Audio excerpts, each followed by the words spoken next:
ओम शांति। आज 19 अगस्त 2024 की साकार मधुर महावाक्य है। आज की मधुर महावाक्य में बाबा बोले, मीठे बच्चे, ज्ञान की धारणा करते रहो तो अंत में तुम बाप समान बन जाएंगे। बाप की सारी ताकत तुम हजम कर लेंगे। ज्ञान की धारणा करते रहो तो अंत में तुम बाप समान बन जाएंगे। बाप की सारी ताकत तुम हजम कर लेंगे। प्रश्न है, किन दो शब्दों की स्मृति से स्वदर्शन चक्रधारी बन सकते हो?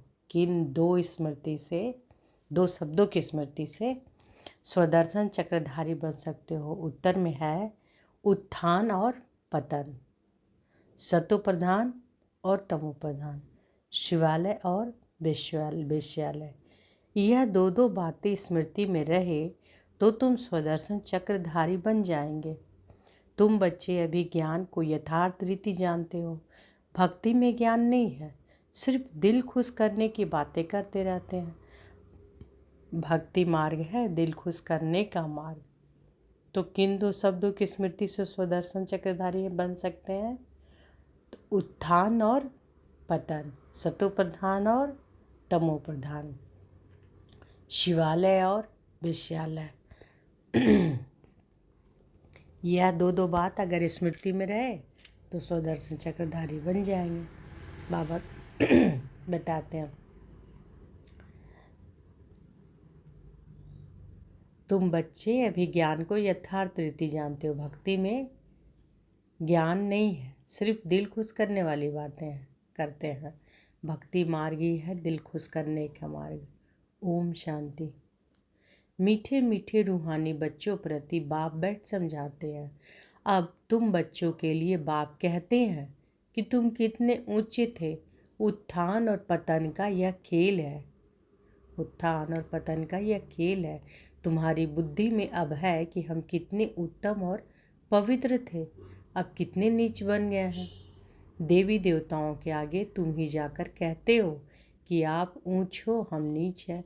पहले यह पता नहीं था कि हम ही ऊंचे ऊंच और नीच बनते हैं। अभी बाप तुमको बताते हैं, मीठे मीठे बच्चे, तुम कितने ऊंच पवित्र थे, फिर कितने अपवित्र बने हो। पवित्र को ऊंच कहा जाता है, उसको कहा जाता है वॉइसलेस वर्ल्ड। पवित्र को ऊंच कहा जाता है। तो बाबा क्या कह रहे हैं, मीठे मीठे बच्चे, तुम कितने ऊंच पवित्र थे, फिर कितने अपवित्र बने हो। पवित्र को ऊंच कहा जाता है, उसको कहा जाता है वॉइसलेस वर्ल्ड। वही तुम्हारा राज्य, वहाँ तुम्हारा राज्य था जो फिर अवस्थापन कर रहे हैं। बाप सिर्फ इशारा देते हैं कि तुम बहुत उत्तम शिवालय सतयुग के निवासी थे। तो जब बाबा मुरली में जहाँ की बातें करते हैं उसको मन बुद्धि से देखना भी है, चित्र बनाना है। बाबा शिवालय में बोल रहे थे, शिवालय का मन बुद्धि से देखना। बाबा क्या कह रहे हैं कि बाप सिर्फ इशारा देते हैं कि तुम बहुत उत्तम शिवालय सतयुग के निवासी थे। फिर जन्म लेते लेते आधा में तुम विकार में गिरे तो पतित विशस बने। आधा कल्प विशस रहे, अब फिर तुमको वॉइसलेस सतो प्रधान बनना है। 2 अक्षर याद करना है। अभी यह है तमो प्रधान दुनिया, सतो प्रधान दुनिया की निशानी है यह लक्ष्मी नारायण। सतो प्रधान दुनिया की निशानी यह लक्ष्मी नारायण है। 5000 वर्ष की बात है। सतो प्रधान भारत में राज्य था। सतो प्रधान भारत में क्या था? राज्य था। भारत बहुत उत्तम था, अभी कनिष्ठ है। वॉइसलेस से विशस बनने में तुमको 84 जन्म लगे। भल वहाँ भी थोड़ी थोड़ी कला कमती होती जाती है, परंतु कहेंगे तो संपूर्ण निर्विकारी ना। एकदम संपूर्ण निर्विकारी श्री कृष्ण को कहेंगे। वह गोरा था, अब सांवरा बन गया है। तुम यहाँ बैठे हो तो बुद्धि में रहना चाहिए कि हम शिवालय में विश्व के मालिक थे, दूसरा कोई धर्म ही नहीं, सिर्फ हमारा ही राज्य था। फिर 2 कला कम हुई, जरा जरा कला कम होते त्रेता में 2 कला कम हो गई। तो बाबा पूरा बता रहे हैं कि कैसे कैसे हम सब कहाँ से कैसे आए। पहले हम लोग सुखधाम में आए, सुखधाम में आए, वहाँ भी सतयुग में, फिर 2 कला नीचे आए तो हम लोग त्रेता में आ गए। वहाँ क्या था, दूसरा कोई धर्म नहीं था। वो सब बाबा बता रहे हैं, फिर से बता रहे हैं।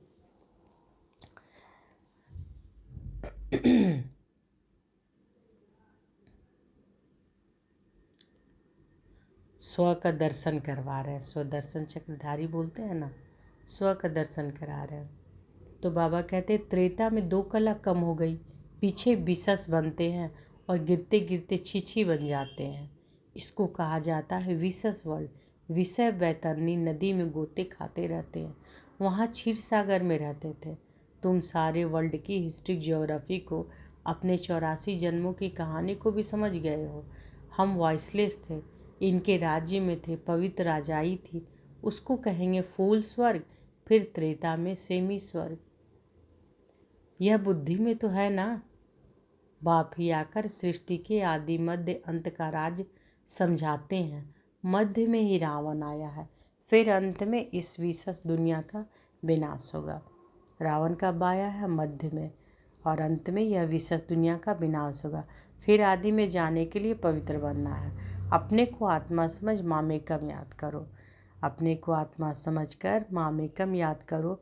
अपने को देह नहीं समझो। तुमने भक्ति मार्ग में वायदा किया था कि बाबा आप आएंगे तो हम आपका ही बनेंगे। आत्मा बाप से बातें करती है। श्री कृष्ण कोई सर्व आत्माओं का बाप थोड़ी है। बाबा कह रहे श्री कृष्ण कोई सर्व आत्माओं का बाप थोड़ी ही था। आत्माओं का बाप तो निराकार शिव बाबा एक ही है। उस हद के बाप से हद का वर्षा, बेहद के बाप से बेहद का वर्षा भारत को मिलता है। इसलिए सतयुग को कहा जाता है शिवालय। उस हद के बाप से हद का वर्षा। हद के बाप कौन है? लौकिक पिता है ना। और बेहद के बाप से बेहद का वर्षा भारत को मिलता है। इसलिए सतयुग को कहा जाता है शिवालय। शिव बाबा ने आकर देवी देवता धर्म की स्थापना की। शिव बाबा ने आकर देवी देवता धर्म की स्थापना की। यह तो सदैव याद रखना चाहिए। खुशी की बात है तो सदैव याद रखने। बाबा कह रहे हैं कि देवी देवती धर्म की स्थापना किसने की? बाबा ने किया। खुशी की बात है ना। अभी हम फिर शिवालय में जाते हैं। कोई मरता है तो कहेंगे स्वर्ग गया, परंतु ऐसे कभी कोई जाता नहीं। यह सब भक्ति मार के गपोड़े हैं, दिल खुश करने के लिए। सच सच है इनमें तो अभी तुम जाने वाले हो।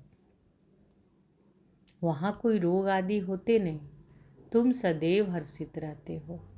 तो बाबा हमेशा स्वर्ग की बातें बताते रहते हैं, क्योंकि स्वर्ग में अब जाना है ना।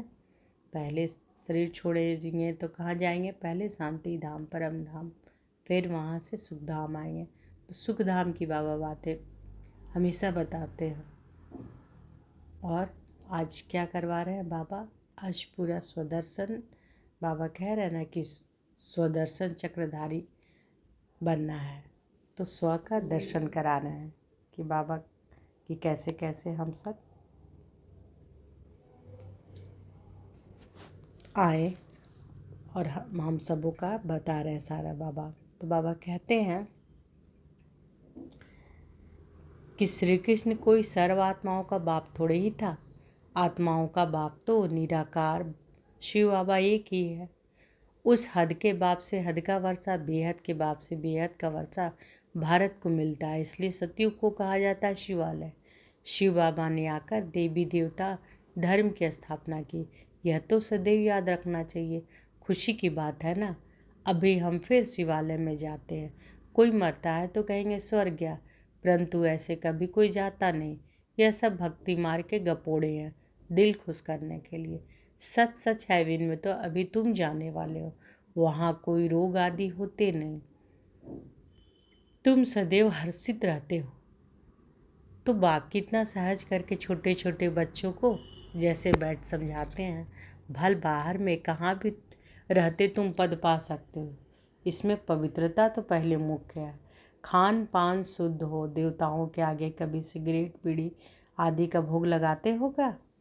बाबा कह रहे हैं ग्रंथ के आगे कभी अंडे व बीड़ी आदि का भोग लगाते हो? बाबा कह रहे ग्रंथ के आगे कभी अंडे व बीड़ी आदि का भोग रखा है? ग्रंथ को समझते हैं कि यह जैसे गुरु गोविंद का शरीर है। ग्रंथ को इतना मान देते हैं यह गुरु की जैसे देह है, ऐसे सिख लोग समझते हैं। परंतु गुरु नानक ने थोड़े ही बैठ ग्रंथ लिखा है। नानक ने तो अवतार लिया है। सिख लोगों की वृद्धि हुई बाद में वह ग्रंथ आदि लिखे हैं। एक के बाद फिर सिख धर्म में आते हैं। पहले तो ग्रंथ भी इतना छोटा हाथ का लिखा हुआ था। अब गीता के लिए समझते हैं कि यह श्री कृष्ण का रूप है। ऐसे मानो जैसे नानक का ग्रंथ, वैसे श्री कृष्ण का गीता गाई हुई है। श्री कृष्ण भगवान उवाची कहते रहते हैं। इसको कहा जाता है अज्ञान। श्री कृष्ण भगवान उवाच ही कहते रहते हैं। इसको क्या कहा जाता है? अज्ञान।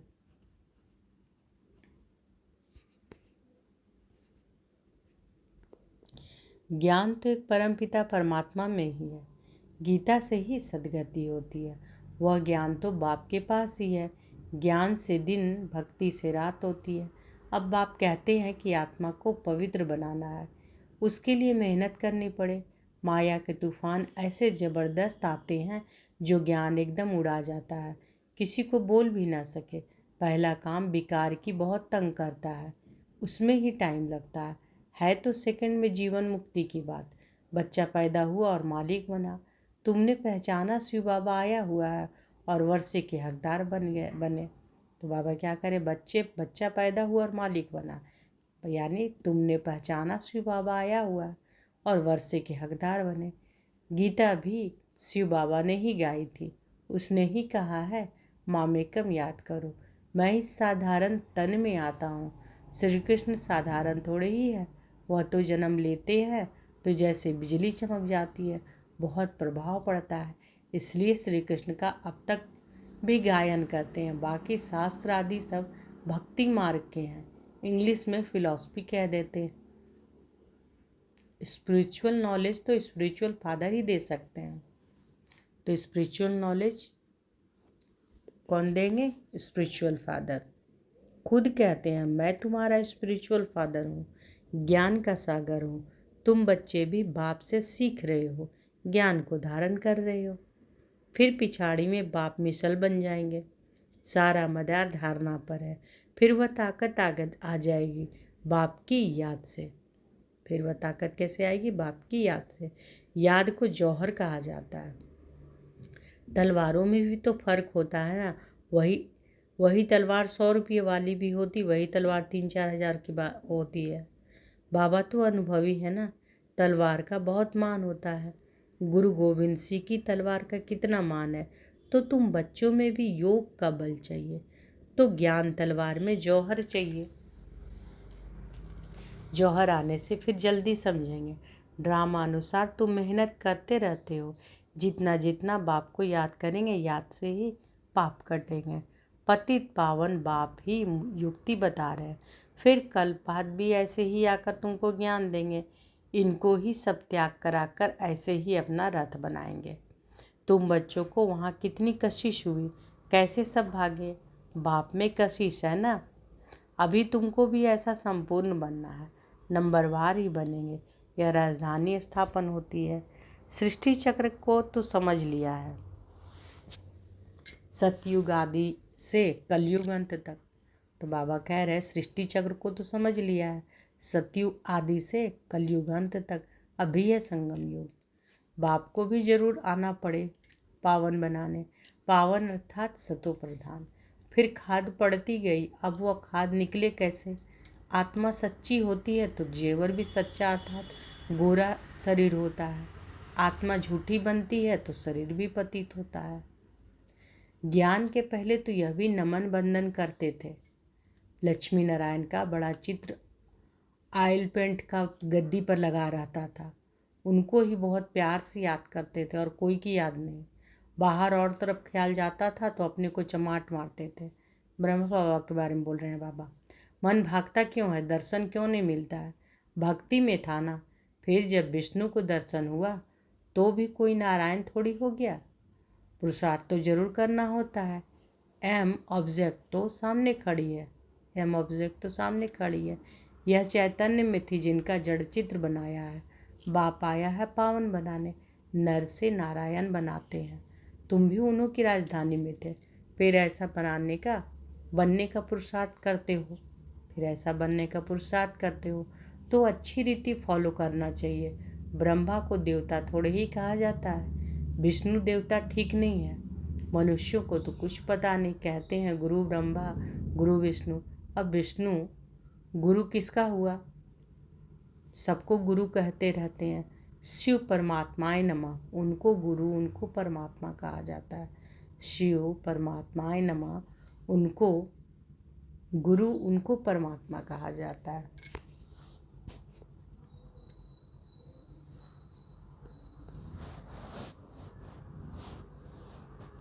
सबसे बड़ा तो बाप है ना, उनसे हम सीख रहे हैं औरों को सिखलाने के लिए। सतगुरु जो तुमको समझाते हैं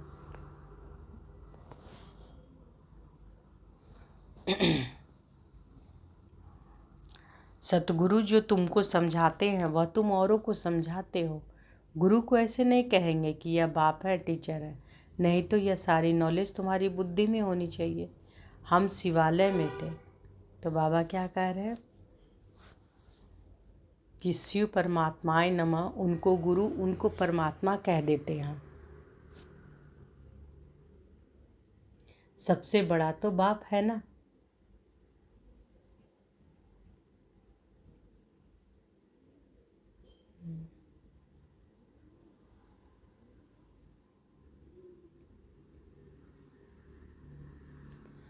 उनसे हम सीख रहे हैं औरों को सिखलाने के लिए। सतगुरु जो तुमको समझाते हैं वह तुम औरों को समझाते हो।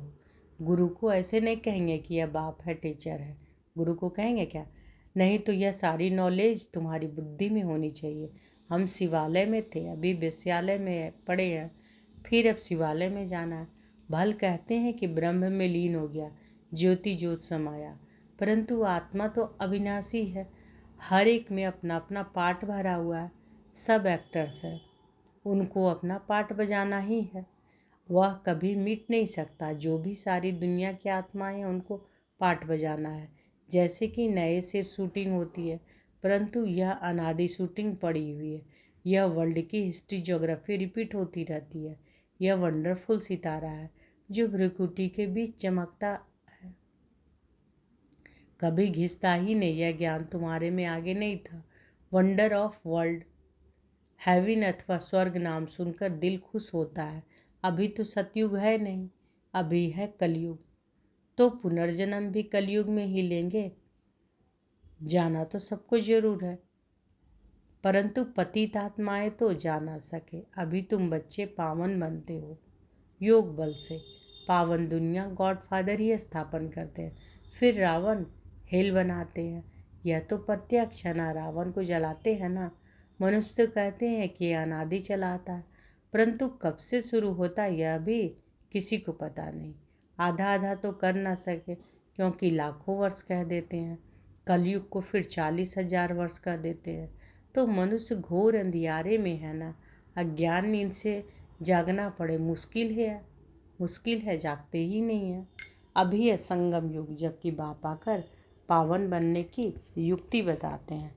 तुम पावन होंगे तो पावन दुनिया स्थापन हो जाएगी, यह पतित दुनिया ही खलास हो जाएगी। अभी कितनी बड़ी दुनिया है, सतयुग में तो बहुत छोटी दुनिया हो जाएगी।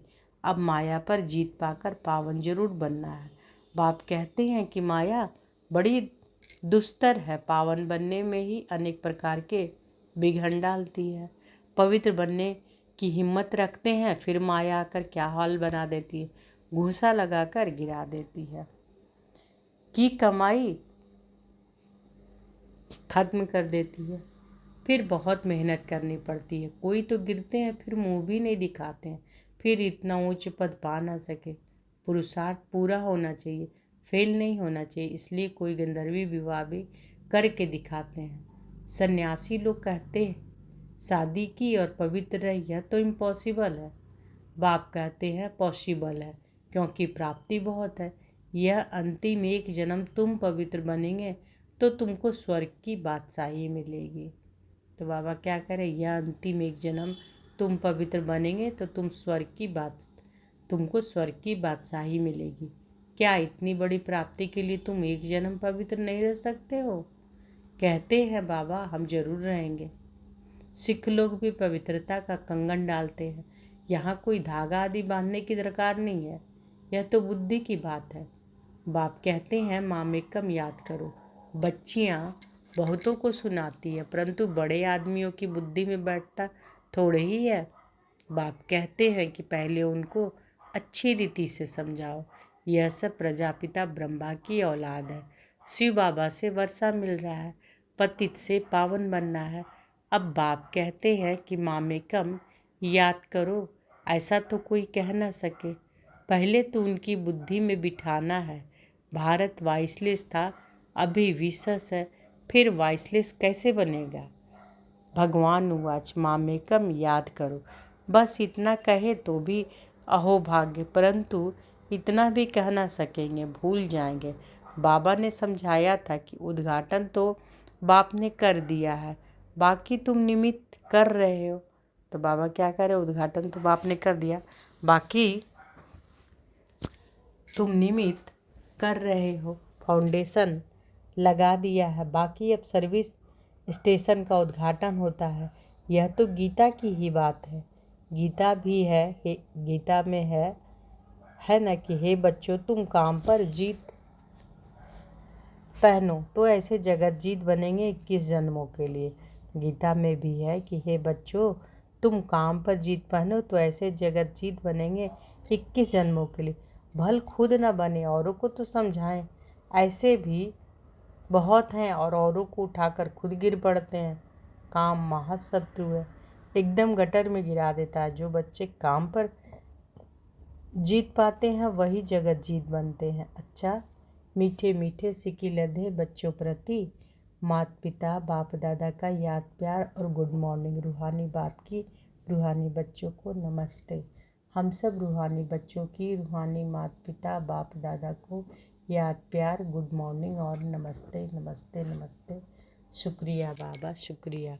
धारणा के लिए मुख्य सार। पहला, इस अंतिम जन्म में सर्व प्राप्तियों को सामने रख पावन बनकर दिखाना है। माया के विघ्नों से हार नहीं खानी है।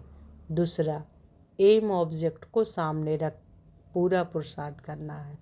एम ऑब्जेक्ट को सामने रख पूरा पुरुषार्थ करना है। जैसे ब्रह्मा बाप पुरुषार्थ कर नर से नारायण बनते हैं, ऐसे फॉलो कर गद्दी नसीन बनना है।